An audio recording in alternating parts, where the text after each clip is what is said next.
Aujourd'hui, on va parler d'un sujet qui concerne beaucoup de monde, la voiture. Alors tu le sais peut-être, mais pour beaucoup de ménages, surtout les plus modestes, la voiture c'est un des plus gros postes de dépenses. Selon certaines études, ça peut même représenter jusqu'à 15% du budget annuel. Alors quand il est temps de la remplacer, c'est souvent la galère. On se retrouve à devoir faire un crédit, avec des mensualités qui viennent s'ajouter à tout le reste. Bref, c'est un vrai cercle vicieux. Mais imagine, si le jour où ta voiture te lâche, t'avais déjà de quoi en acheter une sans emprunter. Pas besoin de te stresser pour trouver une solution en urgence. Ça te paraît peut-être un peu trop beau pour être vrai? Eh ben pas tant que ça. Aujourd'hui, je vais te présenter une stratégie simple qui te permettra d'ici 10 ans de remplacer ta voiture sans avoir besoin de passer par un crédit. Et je vais te montrer exactement comment faire, étape par étape. Crois-moi, cette petite astuce peut te changer la vie, et tu vas comprendre pourquoi il est important d'anticiper. Reste bien jusqu'à la fin, parce que ce plan, tu vas pouvoir l'appliquer dès aujourd'hui. Allez, c'est parti!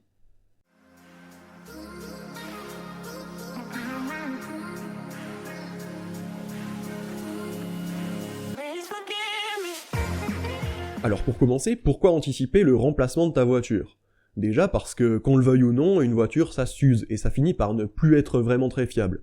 En général, tu peux conserver ta voiture jusqu'à 200-250 000 km si elle est bien entretenue. Ça représente environ 10 ans de conduite, à raison de 20 à 25 000 km par an. Si tu attends d'être au bout du rouleau avec ta voiture, tu risques de devoir la changer en urgence, avec tout le stress que ça implique. Et souvent, on finit par faire un crédit à la conso, avec des intérêts vraiment élevés. Mais il y a vraiment mieux à faire. En mettant juste 100 balles de côté chaque mois, tu peux anticiper et te retrouver avec une situation bien plus confortable quand tu devras acheter ta nouvelle voiture.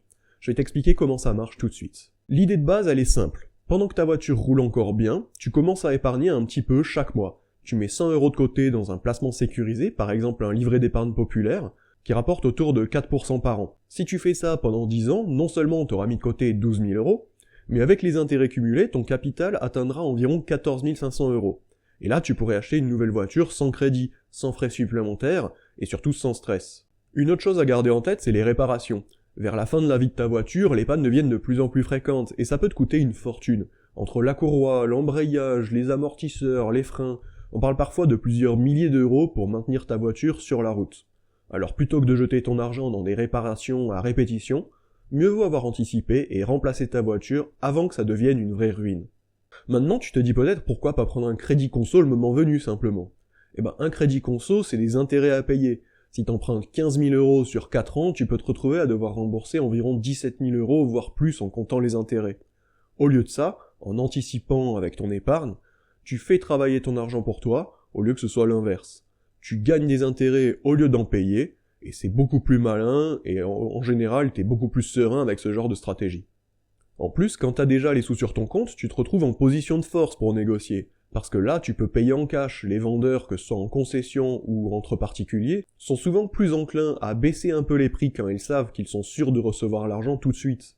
Quand t'arrives et que tu peux dire « je vais payer cash », tu peux souvent obtenir un meilleur prix ou des options supplémentaires, là où quelqu'un avec un crédit aura moins de marge de manœuvre. Toi, t'as le pouvoir. Et tu sais ce qui est encore mieux que de négocier? C'est de ne pas stresser avec des mensualités supplémentaires. Quand tu prends un crédit, tu t'ajoutes une charge en plus, avec l'incertitude que ça peut amener. Imagine qu'un jour, tu as une baisse de revenus ou un imprévu. Avec un crédit, ça peut vite devenir assez lourd. En anticipant ton achat, avec une épargne, tu élimines ce stress. Le jour où tu as besoin de changer de voiture, tu le fais sans pression, et tu sais que tu n'as aucune dette à rembourser derrière. Et puis aussi, n'oublie pas que même si ta voiture elle est vieille, tu pourras sans doute la revendre, même pour quelques milliers d'euros ou quelques centaines si vraiment elle est en mauvais état.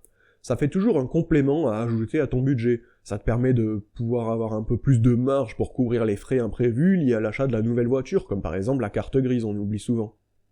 Et enfin, anticiper l'achat, ça te laisse le temps de bien réfléchir à ton choix. Peut-être que tu voudras passer à une voiture hybride ou électrique, pour être plus écolo ou économiser de l'essence.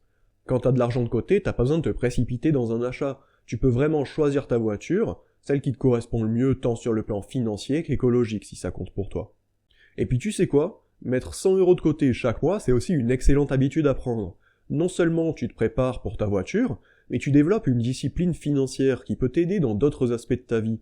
Acheter un électroménager, partir en vacances, ou même te lancer dans l'immobilier par exemple. Cette stratégie te donne un contrôle total sur tes finances, et ça c'est vraiment une compétence qui va t'aider sur le long terme. Donc voilà, c'était mon petit plan pour changer de voiture sans se ruiner et sans avoir à passer par la case crédit. Il suffit juste d'anticiper un peu et de mettre 100 € de côté chaque mois sur un placement à 4%. Tu laisses le temps faire son boulot et au bout de 10 ans, tu peux acheter ta nouvelle voiture sans te prendre la tête.